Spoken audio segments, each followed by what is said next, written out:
Hello TikTokers, what better way to spend a Saturday night than doing a little bit of number crunching? Now, anyone that follows me, anyone that knows me, anyone that works with me, anyone that I've worked for, you'll know that I'm relatively organised. I like a little bit of geeky Excel time. Saturday night, there's nothing better than crunching a few numbers. So I thought what I'd do is a quick review going back a year. And I've done some spot checks looking at how many quotes I sent out, how many got converted to a win, won the job and did the job and got paid, and how many quotes were sent out and I got no response or a polite no thank you from the prospective customer.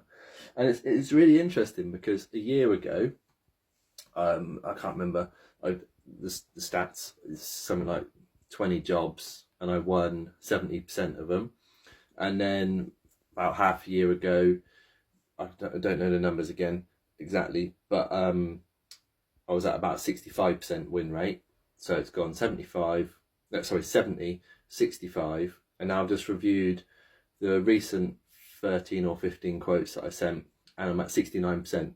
So to me, over the course of the last year, looking at not all the jobs that I've sent out, just like I said, it's a spot check. So 25, something like 75 quotes that have been sent over the course of the last year have all got 65, 69, 70% success rate, which to me is really useful statistic because in the summer this year, we had a lot of family holidays and stuff, kids are off school, that sort of thing. I can't chase up jobs as much as I want to, and it really felt like I sort of spent like a lot more time chasing work, but that's possibly because I hadn't been chasing so much work because I've been on holiday myself. But it's good to look at these statistics over a whole year and to see that success rate of winning jobs is staying bang on. As far as I'm concerned, that is bang on consistent, 65 to 70%, and I am perfectly happy with that statistic. Now,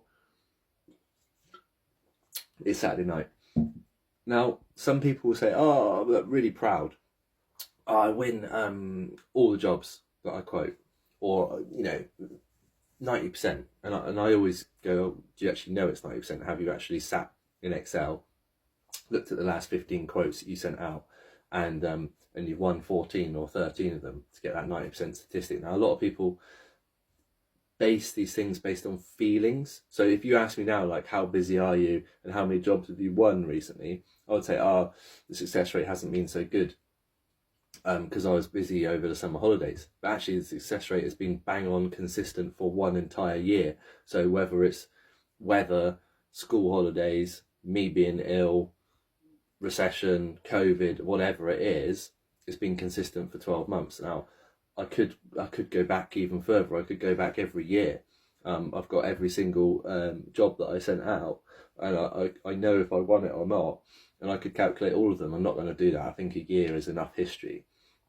But to me, it reiterates that importance of recording statistics. I'm a big believer of recording statistics for the sake of recording statistics. Record everything. Record your timesheet. Break down your timesheet per job. Break it down to admin.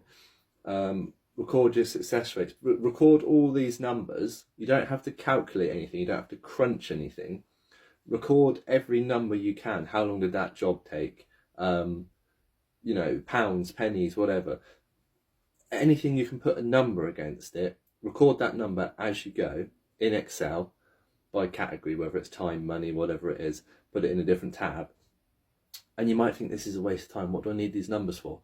But then later on, when you need to draw on that information to get an actual statistic rather than a feeling, because like I said, if you ask me now, what's your success rate? I would say, well, recently it doesn't feel that good because in August I know it was quiet, but that's more because I had holiday. I would feel right now that the success rate had gone down, but by looking at statistics, I know it's 69%. So it's actually bang on what it was 6 months before that and 12 months before that.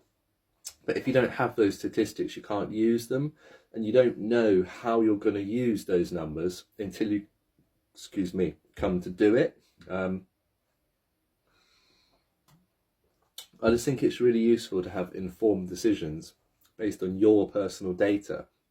And the problem is, you can't get any of this data off of Google. You can't get it from anywhere apart from you, because it's individual to your business. And the only way to get that information is to record it as you go. And like I was saying, you've just got to record everything. And I'm a big believer of putting everything into one Excel sheet, so you've got it all in the same place. So you've got your timesheet, you've got your bookkeeping, you've got your gross profit for each job.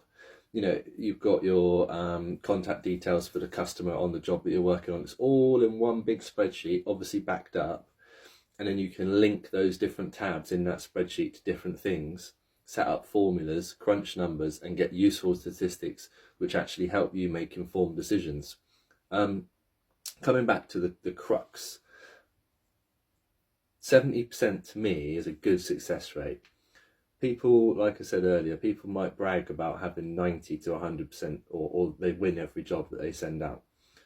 I'm a strong believer that if you are winning 90% or 100%, if you're winning every quote you send, that is a surefire indicator that you are too cheap. If you are proud of winning every job, you need to take a step back, think about your pricing and go, why am I winning every job? Is it because I'm a great salesperson? Is it because the word of mouth precedes me and I've got so much experience and everyone likes me as a nice person, and the word of mouth, the recommendations I get means that people trust me and they're happy that I'm brilliant and win the jobs? No, it's because the customer haven't bothered to get more than one quote, because as soon as they got your quote, they went, that is so dirt cheap, and they snapped your arm off. So they haven't bothered to even get other quotes, or they did get other quotes, yours was the cheapest one, so they've gone with you. They haven't researched you. They don't care whether they like you or not. It's not about the word of mouth. It's not about your ego, your reputation, all the rest. They just went, oh look, he's the cheapest, we'll go with him. So honestly, do not take it as a good thing if you're winning 80 to 90% of your jobs. That is a bad thing. You should be working less, less hours, and winning less jobs, but at a higher rate. So just to be clear, you should win less jobs because you're a little bit more expensive, and that means that you can afford to have less jobs at a higher price, which means you've got more time. With that time, you can then either win more jobs, so that means you're obviously making more profit, or you can have more time off. You could work 4 days a week and have a day in the office doing the admin, which you really kick yourself about every week because you're not on top of it. You could have the 5th day off to spend with your kids. You could do the school run. You could work shorter hours. You could do all your quotes during office hours rather than working every evening on your quotes. You could avoid doing those Saturdays that you always do to catch up because you're behind, because you've booked in another job next week but you haven't finished the last one. You know, because you win every job, that means you're booked up 6 to 12 months in advance, which is crazy, by the way. Crazy. How can you win 12 months worth of work? How can you book all of that and then not take a step back and think, I need to increase my prices?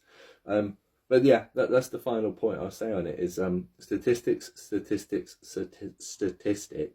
and do not win 80 to 90% of your jobs. Please do not do that.